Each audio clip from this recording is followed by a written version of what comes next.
Ако преди е трябвало да възприемаме учителя и ученето чисто традиционно и теоретично, днес децата имат други нужди. Самото реализиране на STEM и това, което случваме като практика тази година, е изцяло ново. Най-интересно и забавно ми е начина, по който учим. Това, че работим абсолютно всички заедно в екип.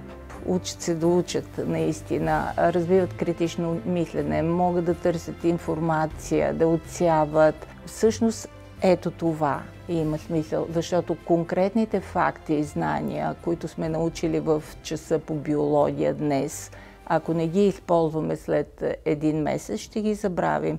Обаче това, че знаем как да учим, остава за цял живот.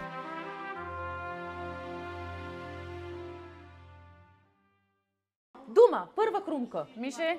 Домат. Една дума. Кафяво.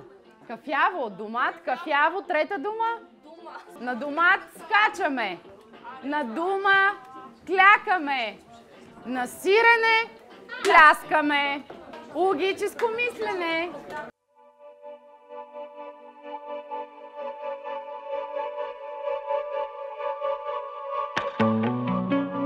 Всичко крещи около нас, че трябва да се промени. Колегите казваха, имаме желание да интегрираме уроци и да предлагаме съвременно обучение, обаче не ни достига, не можем да го случим това в една класна стая. И двамата учители, които искат да се интегрират, трябва да минават от едната стая в другата. Опитвахме се да излезем от рамката. Нещо, което беше много трудно. Да не мислим в класната стая, а да мислим в пространството. Кажете ми какво включихте до тук като идея и какви готови материали имате? Значи, госпожо, към хипотезите сме включили всичките на български, на... Имате готови преводи на английски, испански и български. Добре, хипотезите са ви готови.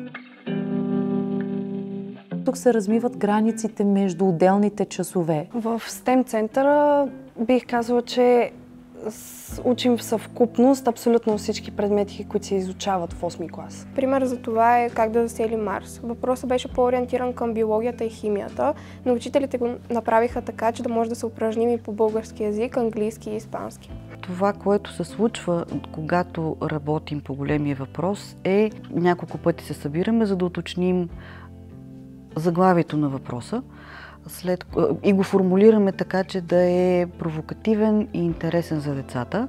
Последният въпрос, който приключихме, как да заведем котка на разходка до Луната. И всъщност започват различни варианти и въпроси. Кое е постижимо, защо е постижимо. Нали, тук оставяме децата да си формулират хипотезата без да имат научното знание. И след това в следващи дейности започваме с експериментална дейност, която да докажат или потвърдят тази хипотеза, изследователска дейност, анализ и синтез на тези резултати от тяхното обобщение и задължително с финален продукт. Те децата искат да учат и още, и още, и още, и още и искат да си ходят.